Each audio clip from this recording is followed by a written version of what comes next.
Pozdrav svima i dobrodošli u Web programiranje i konsultacije podcast. Sa nama je Aleksandar Segedi, savjetnik za poreze nove generacije, čija je specijalnost digitalno knjigovodstvo. Inače je autor YouTube kanala Knjigovođa, računovođa Tim 011 Digital DOO. Aleksandre, dobrodošao. Bolje vas našao, hvala na pozivu. Aleksandre, ono što interesuje sve nas koji smo i freelanceri i preduzetnici, paušalci, marketing agencije, programeri, dizajneri i tako dalje. Kakva je ovo nova priča o fiskalizaciji? Šta se tu zapravo dešava? Pa to vidiš, veoma je interesantno u stvari početi priču iz početka. I sad, da ne zaspu svi odmah na početku videa, ja recimo mogu da obećam da će da budem interesantan barem, ali dugačka je priča. Davnih dana, tamo, znači 2003-2004, gospodin tadašnji ministar Dinkić kreće polako u korak sa svetom da nas pritisne da što više i što češće plaćamo porez koji treba da plaćamo i uvede nam fiskalne kase. I tada je u nekih roku, recimo godinu, dve, prvo su išle samo fiskalne kase, a onda u roku od godinu, dve je i išao uz njih aparat koji smo svi u međuvremenu prozvali GPRS. Dakle, on putem mreže mobilne telefonije treba da dozvoli poreskoj da komunicira sa fiskalnom kasom. Kako? Svi koji su ikada radili nešto sa fiskalnim kasama, slali neke komande iz programa za fiskalnu kasu i to shvatili su da fiskalna kasa u stvari veoma malo podataka je potrebno da bi se izdao fiskalni račun i recimo po jednom fiskalnom računu potrebno je otprilike 100 alfanumerika da bi se izdao fiskalni račun i to se čuva u onoj fiskalnoj memoriji. Znači, količina podataka je baš bila mala i to je bilo moguće prenositi GPRS-om. Ideja je bila da poreska može s vremena na vreme da pristupi putem mobilne mreže sa tom karticom koju smo imali u GPRS uređaju i pročita sve fiskalne račune koje je neko izdavao u fiskalnoj kasi. Od toga nije bilo ništa. Znači, vremenom se ispostavilo da poreska nikada nije uspostavila taj sistem. Znači, nikada nisu uspeli da čitaju podatke iz fiskalne kase. Jedino što su mogli da vide je da li je uređaj GPRS, dakle kartica, ona mobilna, da li je na mreži i ako nije na mreži, kada je bila poslednji put. Znači, mogli su jedino da čitaju to i onda jedino što su išli u kontrolu je kada vide na nekom mesecima nije upalio GPRS uređaj, odu mu u kontrolu i u 99,9% slučajeva desi se jednostavno da su čoveka isključili zato što nije plaćao tu karticu redovno Telekomu ili Telenoru. Znači, generalno svo vreme se nije ništa radilo po tom pitanju. Upravo tako. Znači, nikada nije poreska imala sistem da izdaleka kontroliše šta se nalazi u fiskalnoj kasi, dakle šta je kucano, a da može da isčita izdaleka. Za sve živo oni su morali da dolaze direktno na teren. I onda kontrolisali su u stvari, pošto sad malo je preobilno kontrolisati šta si kucao u poslednjih 5 godina. Znači, to je malo posao onako. Oni su mnogo više kontrolisali da li se fiskalni račun izdaje, da li ga daju u ruku i tako, znači da li ima 100 dinara viška u kasi u pazaru. Znači, takve stvari su kontrolisali. Ovo jednostavno i njima je bilo obimno i njima je bilo komplikovano, a putem nekog, dakle, IT-a stisneš dugme pa iščitaš, nikada nije bilo omogućeno. A šta oni sad žele da urade zapravo? Sada je recimo stvar potpuno drugačija. Oni sada hoće da imaju uređaj koji pre nego što odštampa fiskalni račun, dojavi poreskoj šta se nalazi na računu. Poreska generiše kod kojim je, kako se zove, koji, da kažemo jednostavno, znači kao da uzimaju sadržaj fiskalnog računa, stavke, brojeve, sve, znači sve to hešuju, dodaju, znači sa privatnim ključevima hešuju, daju, kako se zove, jednu kopiju, verovatno javni ključ, znači to ovi što rade IT znaju mnogo bolje, i deo tog, da taj heš nalazi se kao deo onog QR koda, tim putem kada se proverava online na portalu poreske i to će biti omogućeno, kada se proveri da li je fiskalni račun ispravan, pokazat će se automatski i znaće se i da li je ispravan i da li je na vreme prijavljen i tako dalje i tako bliže. Naravno, moraju da naprave i otprilike najave da će napraviti i rešenje za ljude koji nemaju internet na lokaciji, a ja recimo znam najmanje jedan restoran koji se nalazi desno od sela Vrnđa kod Soko Banje, koji nema prijem ni mobilne telefonije, nema ni struju, nema ni fiksni, nema ni ADSL, nema ništa. Znači, ni ništa. Ljudi imaju izvorsku vodu i imaju agregat koji upale ponekad i zapale, kako se zove, na drva loži i na drva, kako se zove, peku i kuvaju. I naravno, postojeće rešenje za te ljude ispostavlja se da će ipak biti malo komplikovano, neće biti nešto jednostavno, jer umesto da im poreska generiše te kodove, moraće da imaju sigurnosnu čip karticu koja će generisati te kodove i nešto veoma slično kao što radi naš kvalifikovani elektronski potpis. Znači, ko zna ovaj PADES i XADES standard, otprilike će tako funkcionisati. Ceo cilj je da poreska ima kompletan uvid u to šta ste prodali. Znači, to je kao i onaj video danas koji sam objavio, znači, uopšte nije cilj da vi vašem kupcu dostavite papirić. Papir manje više, da li ste vi u stvari dali taj fiskalni račun vašem kupcu ili niste, ako je on kupac online, ako je on kupac iz inostranstva ili tako nešto, to uopšte nije cilj poreski. Poresko je cilj da ima evidenciju šta ste vi prodali i to da znaju pre nego što uopšte započne neki sistem kontrole. U međuvremenu da znam da je bilo zloupotreba, načuo sam, ovo ako neki poreski inspektor sluša, ni za što nemam dokaze, sve ovo rekla da kazala, ali čuo sam negde, znači pročito sam u Mikijevom zabavniku, bilo je zloupotreba, na primjer, recimo, kao što rekoh, oni nikada nisu daljinski iščitavali memoriju i ja sam čuo za slučajeve da nakon ne znam koliko miliona naplaćenih, da su jednostavno stavljali fiskalnu kasu u mikrotalasku. I spali se fiskalna memorija.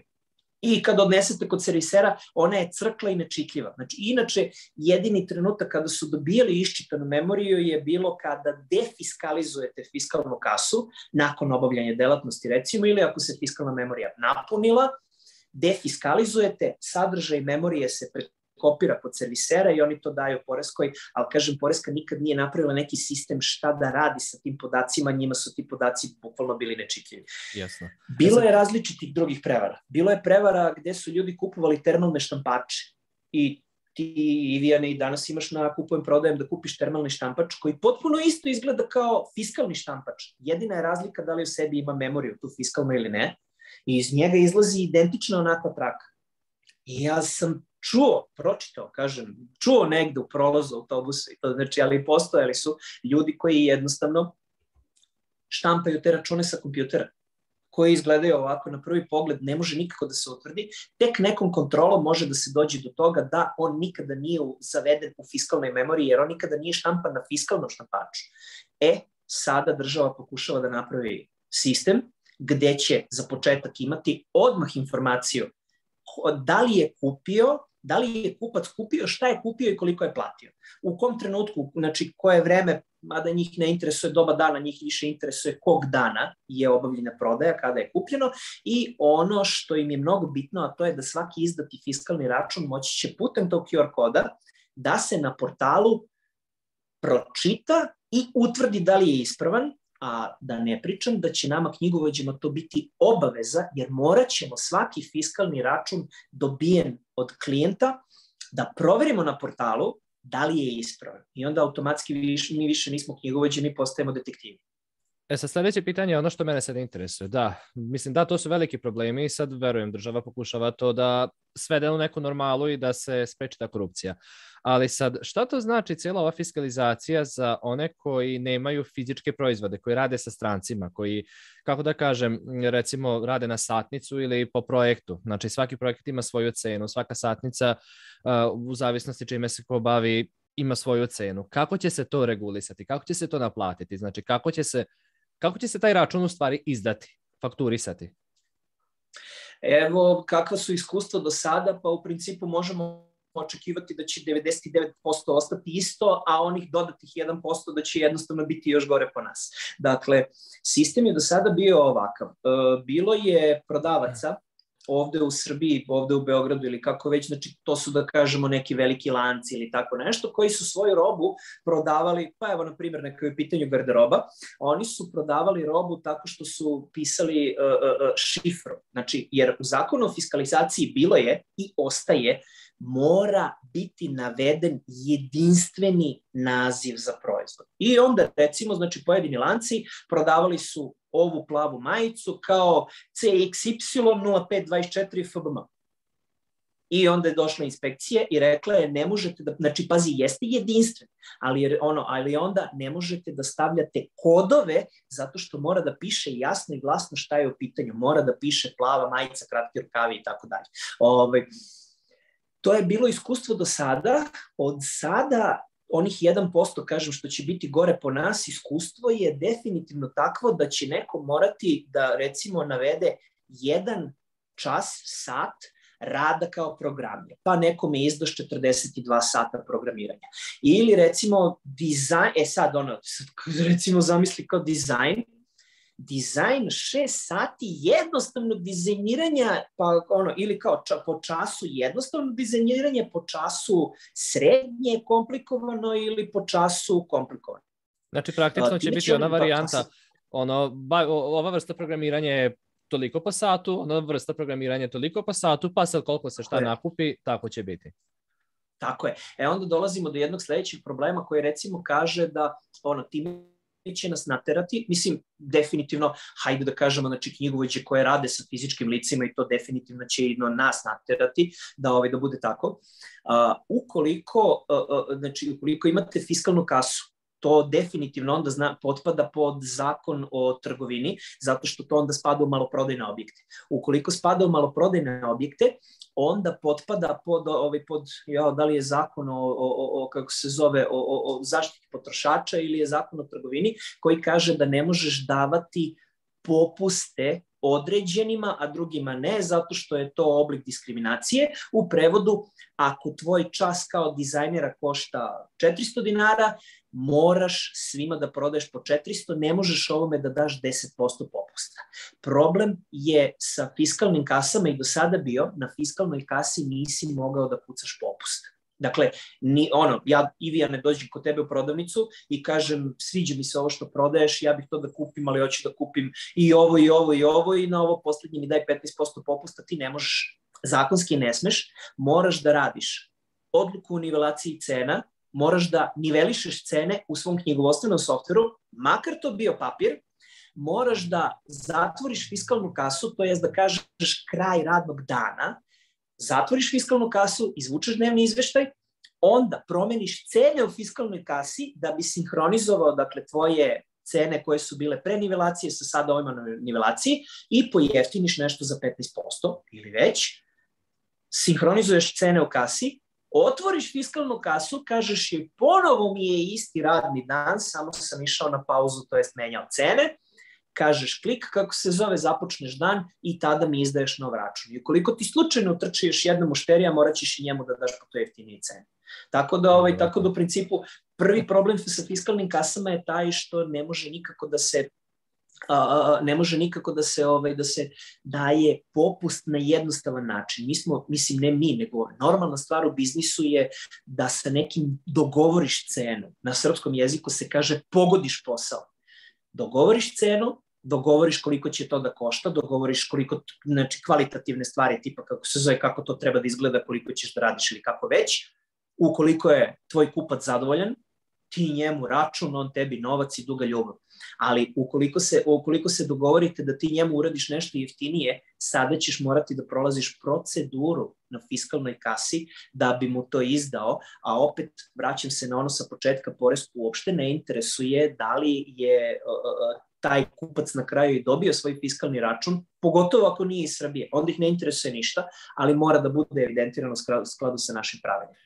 To će se postiti da je malo problem. Da, a kako će se sad, kako da kažem, izdati račun nekom stranom klijentu? Znači, mnogi od nas koji se bavimo ovim poslom rade sa stranim klijentima. I sad neki su u dolarskom, neki u eurskom, neko prima u forintama, otkud znam. Znači, kako će se to uraditi? Pazi, taj deo je još i najjednostavniji. Znači, kao količina dolara puta srednji kurs Narodne banke danas. To je još i jednostavno.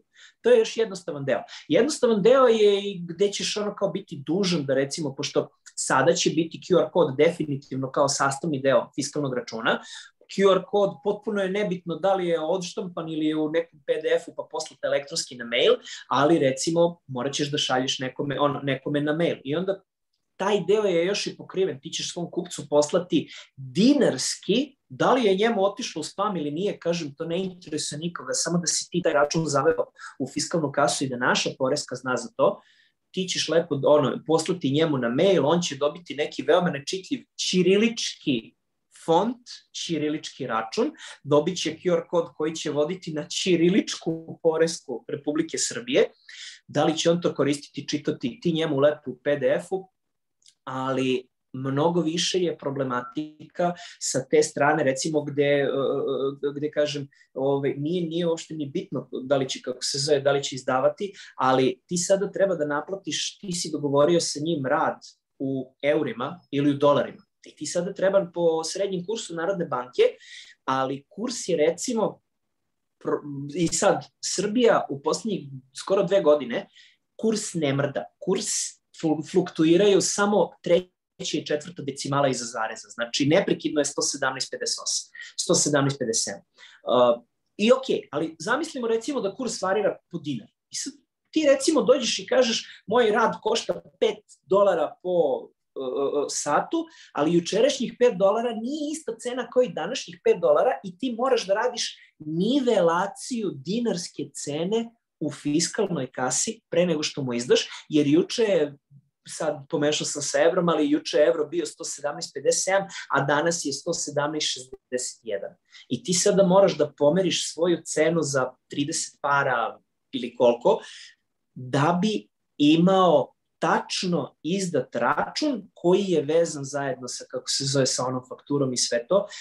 To će malo biti problem, jer kažem, ispostavit će se da je problem u tome što će sve da gurnu u maloprodaju.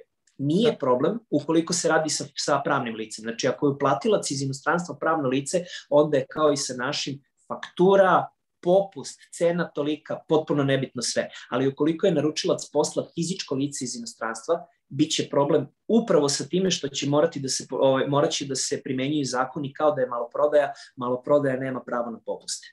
Jasno. Sad znači svaki klijent koji je pravno lice, on traži na engleskom fakturu, sve da bude to regularno sa svim onim podacima. Kako će se to izdavati? Sad ako oni šalju ćirilički, znači ja moram da pravim duplu fakturu, odnosno onu na engleskoj varijanti, ili kako će to da biti urađeno? U suštini, u teoriji, klijent bi morao ti bi morao klijentu da izdaš fakturu ćiriličku, pa da odeš kod sudskog tumača, da ti sudski tumač sa pečatom prevede tu fakturu, pa da mu pošalješ prevedenu fakturu od sudskog tumača. Ili da mu pošalješ ćiriličku, a onda kod svog sudskog tumača prevodi, mada mislim da je strancima mnogo lakše i da stranci mogu da koriste Google Translate za džabe. Ali, opet dolazim do toga da u praksi našu poresku u stvari uopšte ne interesuje kakva će faktura otići strancu. Znači, njih taj deo ne interesuje. Njih ne interesuje da u naše knjigovodstvene softvere je zavedena faktura takva i takva, da je ta ista faktura takva i takva prijavljena kod njih na propisan način i da oni imaju uvid u to koliko smo radili i koliko smo naplatili, da bi mogli da imaju uvid u količinu poreza koju je potrebno platiti. I nije problem sa poreskom, da li poreska treba da ima uvid u to koliko smo naplatili i koliko smo zaradili, da bi mogla da nam obračuna porez i sve to, ali je u svetu je malo drugačije uobičajena praksa.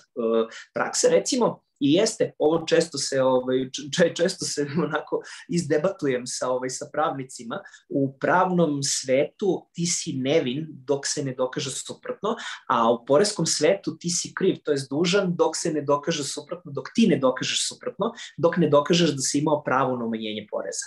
Tako da ono kao ovde je kontra. Ali u većini sveta privatnik se ispravno posmatra kao neko ko podiže BDP, kao neko ko doprinosi izvozu svoje države i kao neko ko na kraju krajeva plaćanjem svog poreza finansira svoj javni sektor svoje države.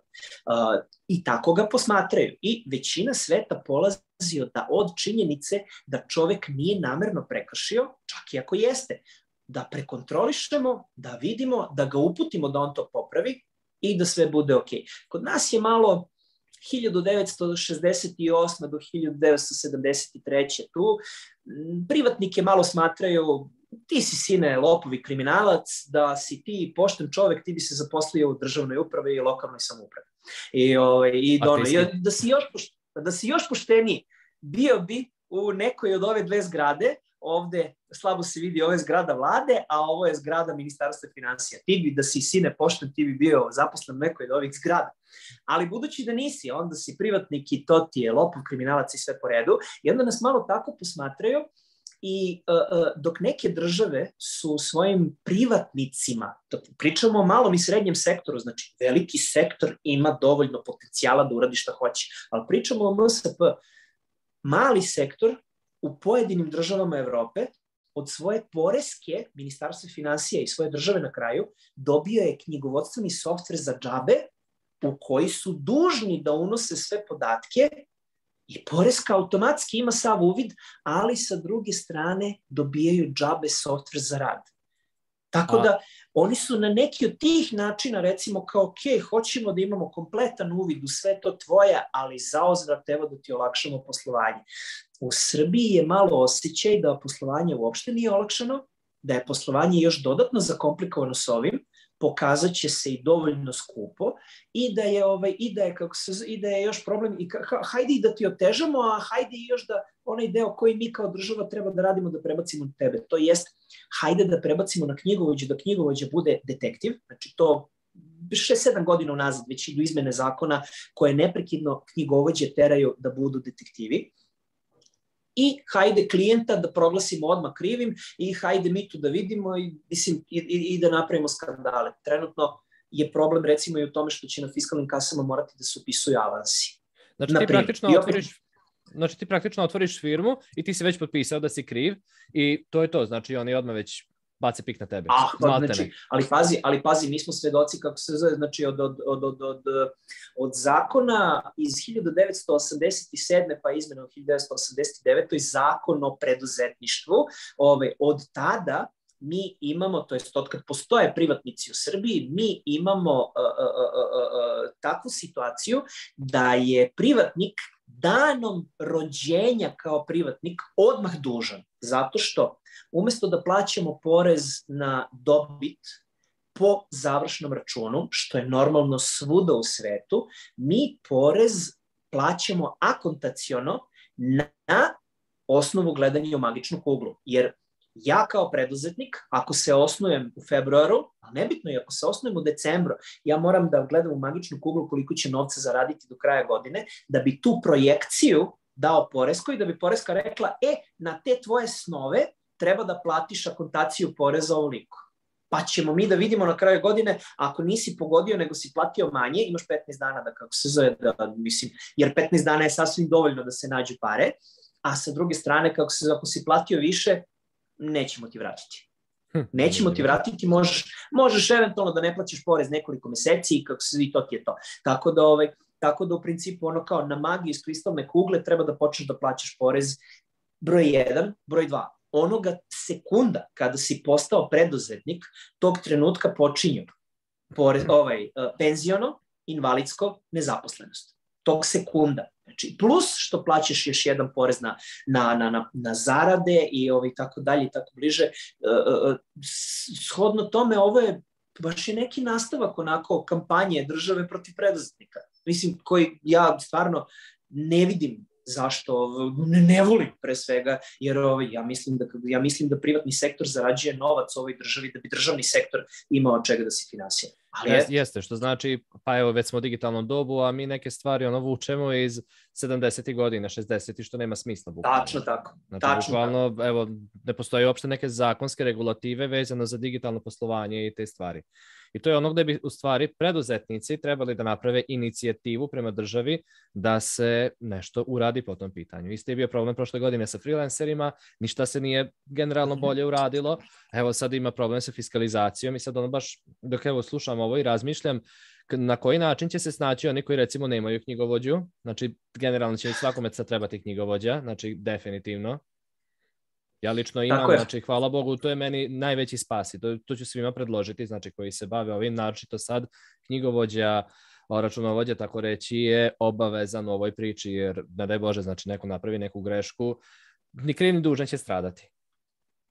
Pa pre svega kažemo zato što, hajde da kažemo, dakle, opet da ponovim, normalno je i opšte prihvaćeno je u svetu kao normalno da si poreski gledano kriv, a ti dokazuješ da nisi kriv. Znači, to je normalna postavka stvari, jer kao ti treba da platiš pune poreze, a knjigovođa kaže, ne, nego umanjit ćemo ih ovako, pa hajde da dokažemo na što smo sve umanjili. Znači, to je još i nekako manji problem. Ali mi se nalazimo u državi u kojoj, recimo, sad ne znam kakva je situacija za Suboticu, ali znam recimo kakva je situacija za Novi Beograd, čitao sam u novinama kakva je situacija za Niš i znam recimo kakva je situacija za ceo Beograd. Tiče se jedne potpuno različite stvari i od freelancinga i od preduzetništva i od svega. Ja ću samo malo da nagnem kameru da vidimo o čemu se priča i ne pričamo o kalendaru, pričamo o centralnom grejanju.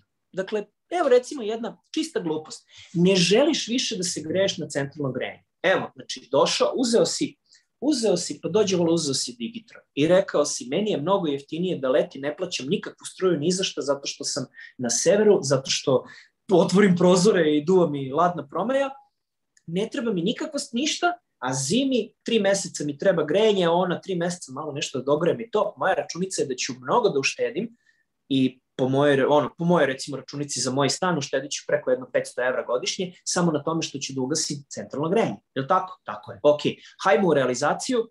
Ivijane, ne možeš bez advokata. Ne možeš, jer ti nailaziš neprekidno na neke proceduralne probleme gde recimo država, pazi, ne država, tebi je javno preduzeće propisalo da moraju svi tvoji iz komšiluka da se slože da ti ugasiš centralno grejanje.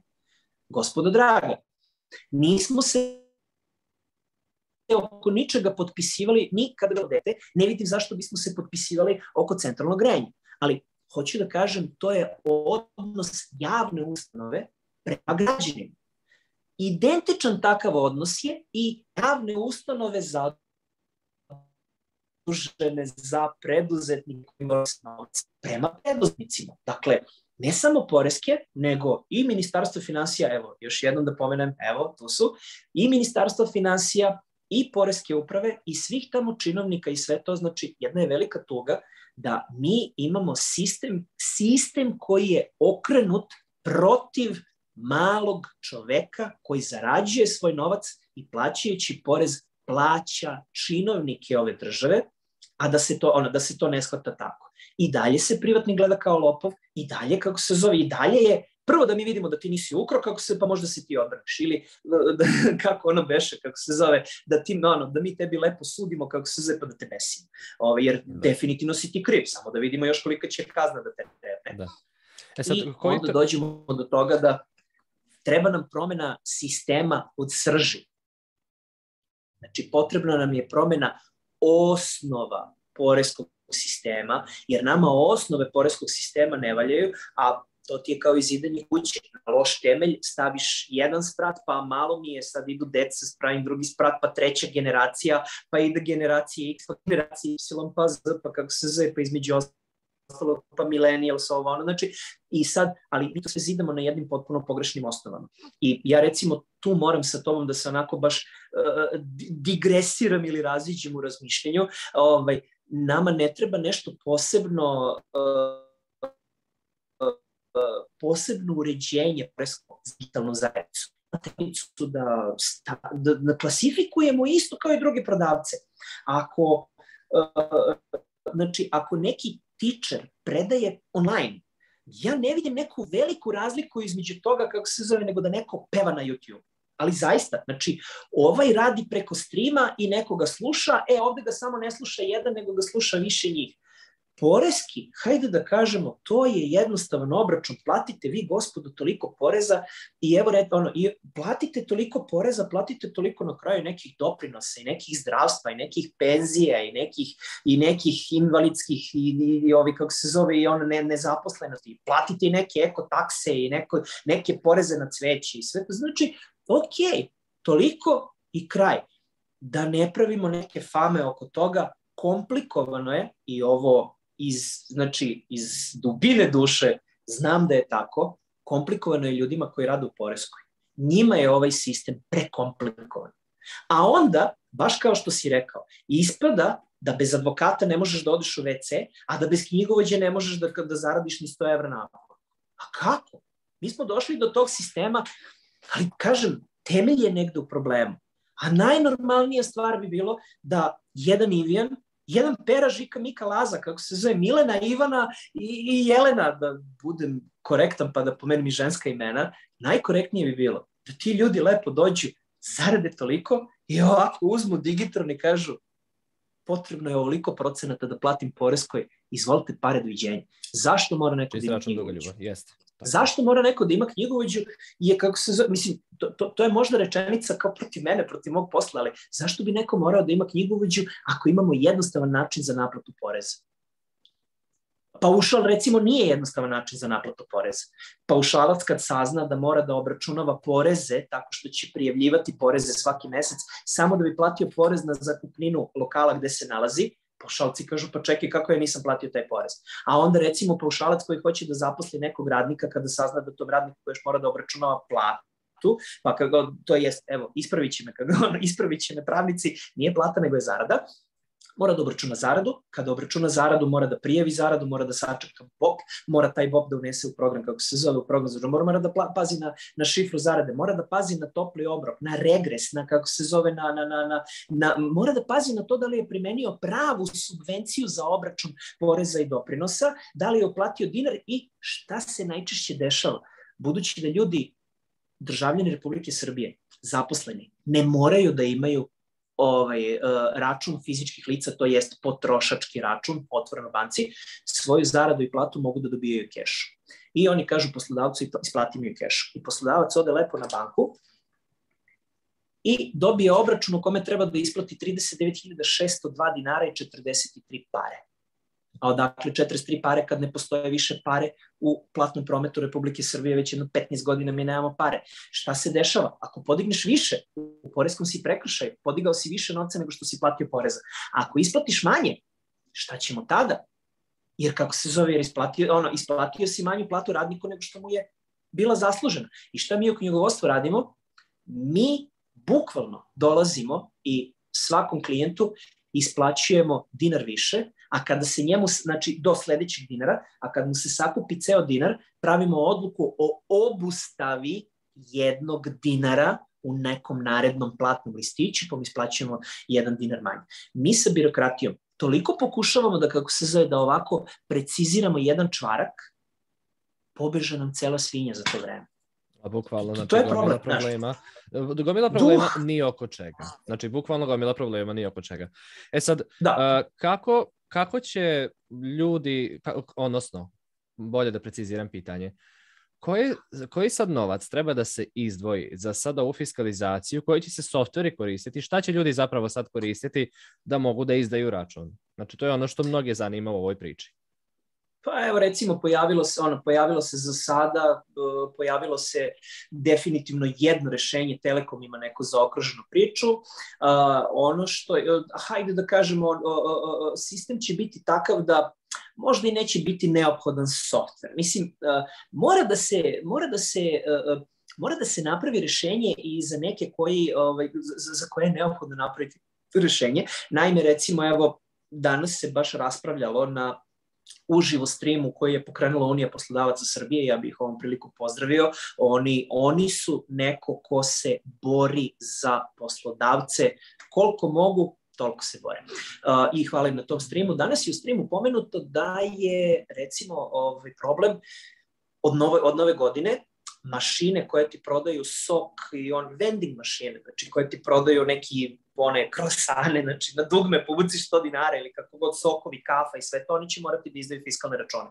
Takođe, neko ko će morati da izdaje fiskalne račune, to su ove samouslužne perionice. Ali pazi sada, samouslužne perionice do juče, to jest i do danas, nemaju svoju šifru delatnosti, nego mahom koriste, veoma retko koriste da su perionice tepiha, mnogo češće koriste da su u pitanju autoservisi. I autoservisi koji su na paušalnom oporezivanju nisu morali da imaju fiskalnu kasu i niko nije imao fiskalnu kasu i sve je bilo okej. Znači oni su jednostavno izvlačili iz onog mehanizma gde ti daju žetone, nosili kao pazar i to je to, pisali kao po knjigu i kraj priče. Od nove godine oni moraju da izdaju fiskalne račune. Znači sad pazi, oni moraju da stave jedan kompjuterčić, pa jedan fiskalni štampačić, pa jedan taj fiskalni štampačić mora da bude otporan na vremenske prilike, jer pesak, vetar, košava, promaja i kako se zove kiša malo loše utiču na papirne štampače, ili će možda da ti traže da ukucavaš mail, pa kao ukucajte mail da bismo vam poslali PDF sa računom, što je tek. Ili SMS. Pa ćeš morati, SMS, znaš. A to su dodatni troškovi onda. Definitivno, znaš, pa onda recimo ti ćeš morati da imaš neki ekran gde ćeš sam kucati neku uslugu, nešto, znači, ili nećeš morati da imaš, morat ćeš da imaš neki kompjuterčić koji ti to štampa, to već malo podiže cenu svega toga i onda recimo ti ljudi treba da se prilagode, ali bit će neko rešenje za njih. Za nas koji, da kažem, imamo stalan pristup internetu i imamo taj neki kompjuter manje više neprekidno sa sobom, nama će u principu biti dovoljno jednostavno.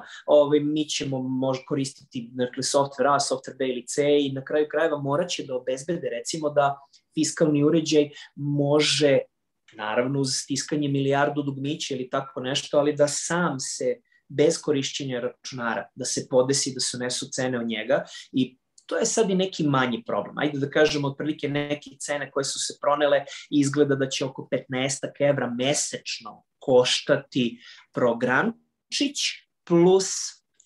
plus kompletno, znači usluga prenosa podataka i sve to, tako da, a do sada je recimo onaj pomenuti GPRS priključak, onaj što nikad nije proradio kako treba, ali koštao je oko 400 i neki dinar, koštao je 410, 430, tako nešto. Sada će priča početi da košta 1800.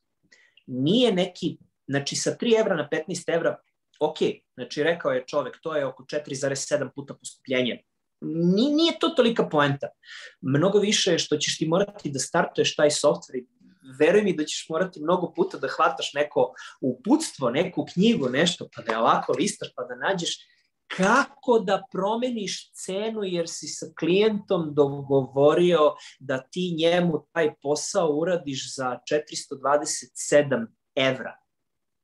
A ti ne možeš nikako da strpaš recimo 168 radnih sati koliko ima ovaj mesec u 427 evra. Jer je to neka cifra od 2,7307852 evra po satu, gde kad kreneš da pomnožiš, on ti ne izbaci 427, nego kaže 425,83. Da, to će biti jako veliki problem. Da, to će biti jako veliki problem. I onda ćeš ti da kažeš u fiskalnoj kasi da sinhronizujem cenu, a fiskalna kasa će prihvatati samo 2 cifre iza zareza, a normalno u računovodstvu Republike Srbije, kao i u sistemu Poreske uprave Republike Srbije, koriste se 4 cifre iza zareza. I ti ćeš sada staviti 117,53, a ona je u stvari 117,535. 5349, recimo da budem precizniji kako se zove, da bude to, i tebi će na 100 komada pobeći lepo kako se zove celih pola evra.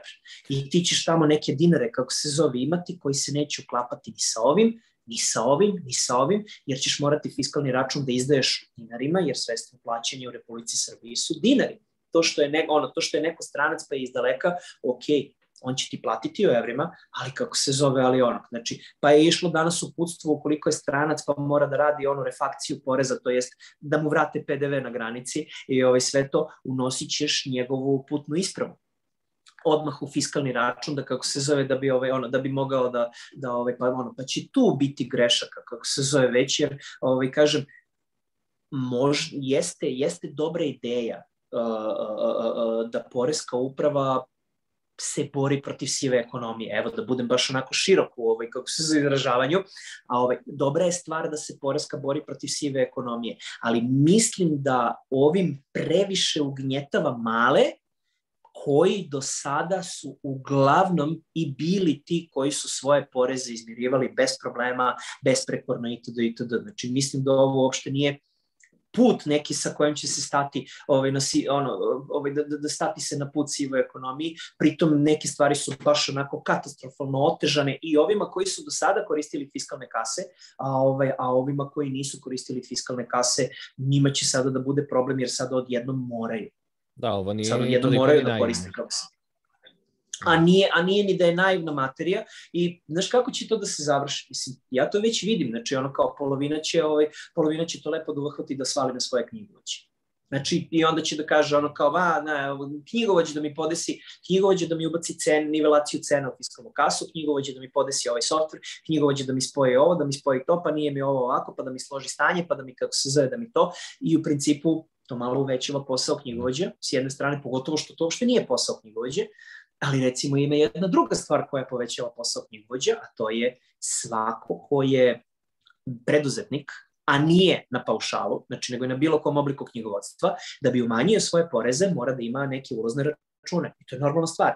Sada će za svaki ulazni račun knjigovođe dobijati fiskalni sa QR kodom koji je dužan da proveri na portalu i budući da smo se svi mi kao knjigovođe ulogovali sa JMBG-om, sa sertifikatom na poresku, onoga trenutka kada se ispostavi da račun nije ispravan, iz bilo kog razloga, znači jer da se razumemo, u IT-u se dešavaju greške, definitivno će nekada biti greška potpuno nenamerna i knjigovođa koji proveri taj račun bit će dužan, znači ili će knjigovođa zvati poresku ili će poreska zvati knjigovođu i kao, dobar dan, pa ko vam je dao taj račun, pa kako vam je to ovo? I sad pazi, mi pre svega imamo to da ću ja recimo od nekih 1000 računa primljenih od klijenta svaki morati da skeniram, da proveravam na portalu, da li je ispravan, da čekam zeleno, pa mi crkne internet, pa ne mogu da radim pola dana da unosim račune, a do malo pre sam mogao, to je danas sa ovim softverom mogu, sa budućim softverom neću moći, pa onda ne mogu da unosim, pa onda stanem. Da li će to podići cenu knjigovodstvenih usluga? Da. Da li je to opterećenje za privredu? Jeste. I onda smo na kraju napravili sistem gde sve cene rastu zato što raste birokratija. A mi umjesto da smanjimo tu birokratiju, da kažemo ono kao, daj, jednostavno je, ako je u pitanju paušal, ovoliki ti je paušal, kako se zove, i sa tim paušalom si platio i porez na iznajmljivanje i sve živo. Ili, slušaj, paušal je nepošten. Znači, ne može onaj ko zarađuje 100 evra i onaj ko zarađuje 5000 evra mesečno da plaća isto. Dobro, plati procenat bez ikakvog knjigovodstva. Evo ti, znači, 10% koliko zaradiš za ceo mesec, 10% u državnu kasu, ovo ostalo je tvoje, nema knjigovodstva, nego puta 0,1, samo na digitronu i to ti je to. To nije knjigovodstvo. Ali napravite nešto da se olakša, a ne nešto da se oteža. Ovo sada je recimo otežanje. Pa priča se i o tome, znači biće, kako se zove, biće definitivno za one koji nisu na internetu, biće uređaj koji se prikači na, kako se zove, na računar, ali sada opet pominjem, znači mi imamo i situacije da imamo delatnosti koje nemaju ni struju, ni prijem, ni internet, ni ništa. Do sada je to funkcionisalo tako što su fiskalne kase imale baterije koje su mogle da izdrže ceo dan. Ali mi danas uz tu bateriju za fiskalnu kasu koja je mnogo komplikovanija, pa je mnogo veća baterija, moramo da imamo jednu bateriju za mali kompjuterčić koji će da to tera da se sve sinhronizuje itd. I pored toga imat ćemo kutije koje ćemo da prikačimo kako se zove, na računar, pa će ta kutija nama, u stvari to će biti jedna smart kartica koja će nam generisati neprekidno kodove za QR, ali ta kutija mora da se nosi, da se sinhronizuje na internet, da bi kutija prenela poreskoj šta smo mi to kucali. I onda znači morat će da se nosa non stop, da se i kažem, malo to otežava celu priču. A onda imamo neke bizarne stvari, kao što je, na primjer, šifra delatnosti 8559, ako se ne varam, ostalo obrazovanje, i onda koja po novom mora da ima fiskalnu kasu, a šifra delatnosti 8560 koja je, slagaću te, zove se nešto, a sad malo drugačije obrazovanje. Znači, veoma se slično zove, i veoma je slična stvar u pitanju, za nju nije propisana fiskalna kasa. I sada ti već imaš najavu ljudi koji imaju šifru delatnosti 8559, koji kažu, ja ću samo promeniti šifru APR-u. I sada ja recimo pitam državu, i šta smo sada uradili? I šta smo uradili? Mislim, je li bila ideja da naplatite od 5000 tičera i kako se zove life coacheva, je li bila ideja da naplatite po 750 dinara za taksu APR-u? Pa što niste rekli, dajte po 1000 će da daju ljudi. Znači, znaš ono, mislim da smo ono kao, mislim da smo uhvatili ono kao, znači ne da zakoljemo svinju, kao, daj da zakoljemo ceo obor, trebaju nam, pa ne treba nam ni 2 krmenadle, treba nam 1 krmenadla i 3 čvarka i kako ljudi. Da. I sad za kraj reci mi, molim te, za kraj ovog podcasta, a pravit ćemo ih još, reci mi šta ovim, šta je zaključak cijele ove priče na kraju? Šta možemo reći sada freelancerima i uopšteno svima koji su sad u ovom problemu? Šta mogu da urade? Šta je sad ono glavna stvar koja bi mogla da se uradi ili na koji način da se alarmira država ili da se nešto promeni ili prosto kako se prilagoditi na ovo? Otprilike, ajde da kažem ono kao pre nego što krenem sa iskustvom iz 2000-ih, jer istorija će se ponoviti. Hajde da kažem šta je urađeno u veoma bliskim državama, znači država koja je Srbiji zapada, to je u pitanju Bosne i Hercegovina. Šta su oni uradili po ovom pitanju? Ali znači, ne po pitanju same fiskalizacije, nego recimo po pitanju da sve fakture budu registrovane na centralni registar države. Oni su doneli zakon po kome sve fakture moraju da budu registrovane. Naša država je donela zakon po kome samo fakture onih koji su u PDV-u moraju da budu registrovane. Znači, onaj ko nije u PDV-u, i sad znaš, ako je cilj da kontrolišem, zašto nismo jednostavno rekli, hajde svi, i ponudili neki jednostavan sistem? Taj sistem još i nije toliko komplikovan, vidit ćemo kako će da radi i koliko često i da li će da pada i da li će da se ruši, ali hajde da napravimo tako, pa hajde da kontrolišemo, znači hajde da kažemo da ono kao moraju da dostavljaju dnevne promete u vidu neke forme izveštaja i to, da kako se zove, da to bude jednostavnije. Hajde, ok, fiskalne kase, hajde da ih promenimo, ali hajde da ih uvedemo postepeno, znači da ih promenimo onima koji su ih već imali, a ne da ih promenimo i da ih damo ovima novima koji tek ne znaju da se snađu.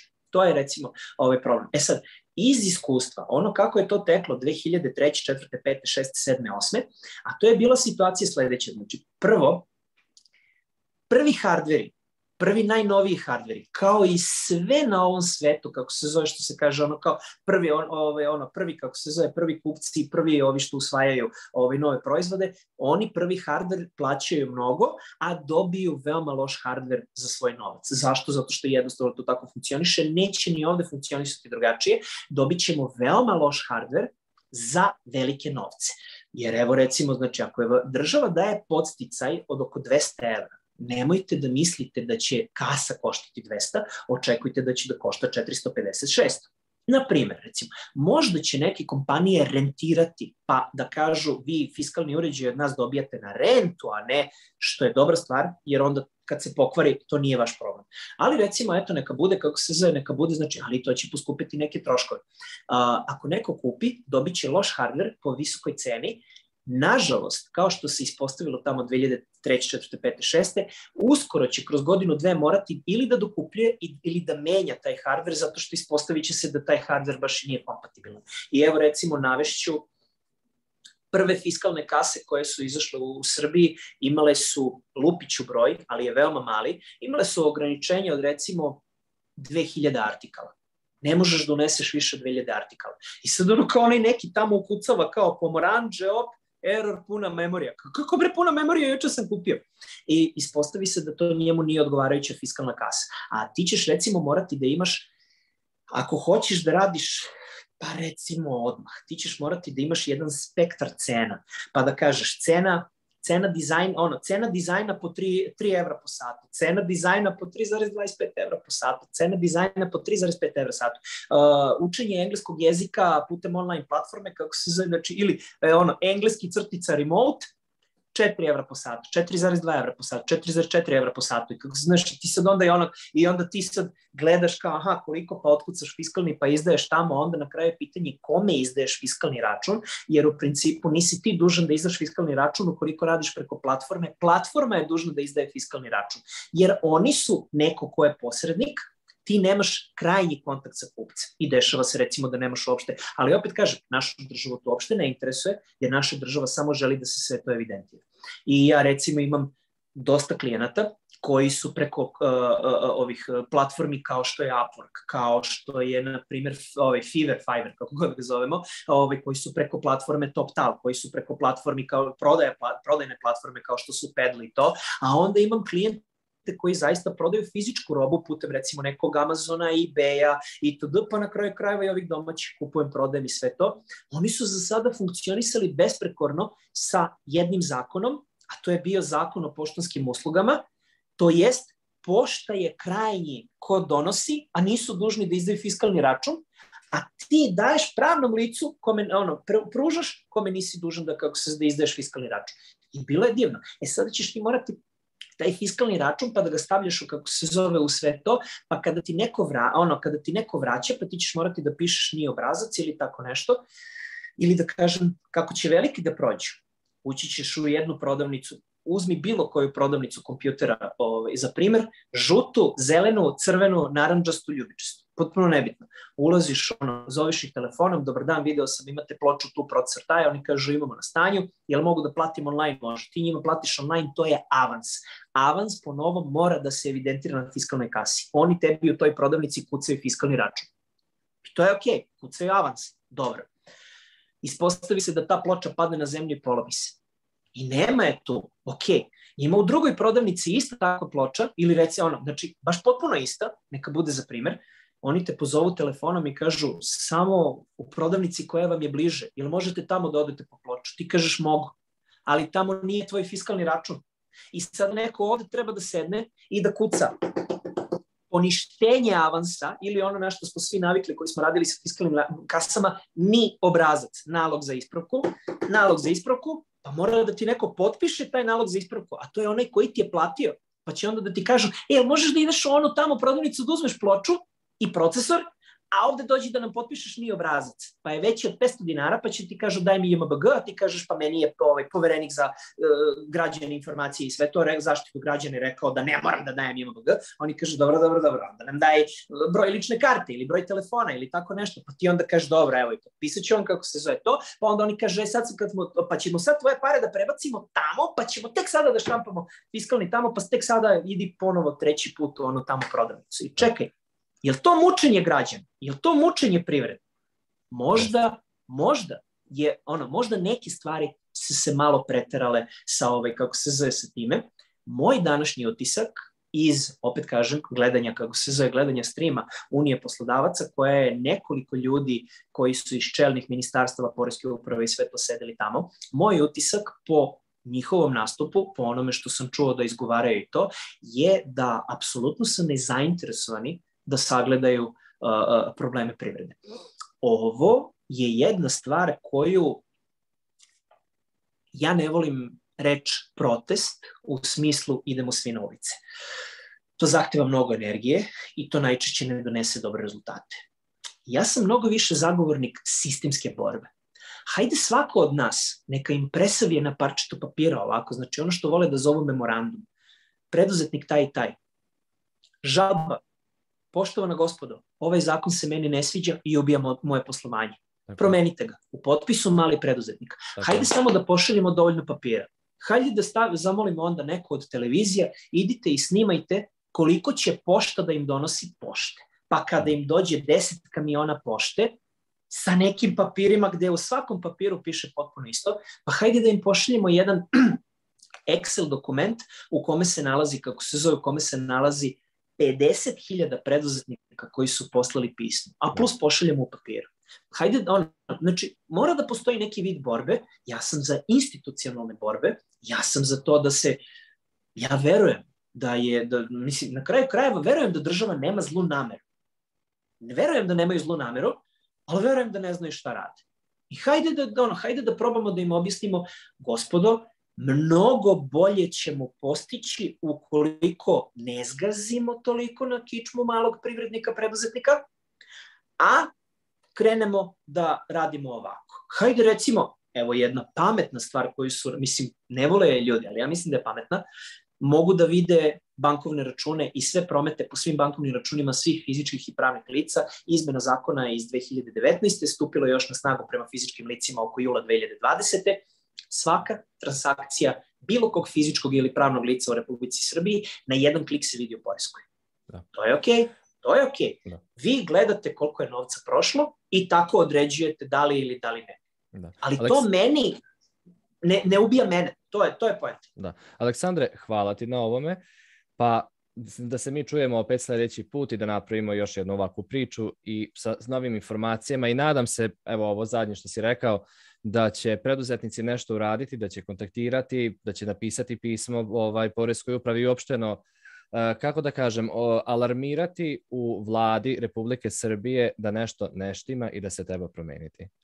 Aleksandre, ja verujem da ti ljudi hoće da promene na bolje, hajde samo da im kažemo evo ovako. Ajde, reći ćemo im na ovaj način i pisat ćemo im. Aleksandre, do sljedećeg viđenja, hvala ti i svako dobro. Hvala i tebi, prijatno. Prijatno.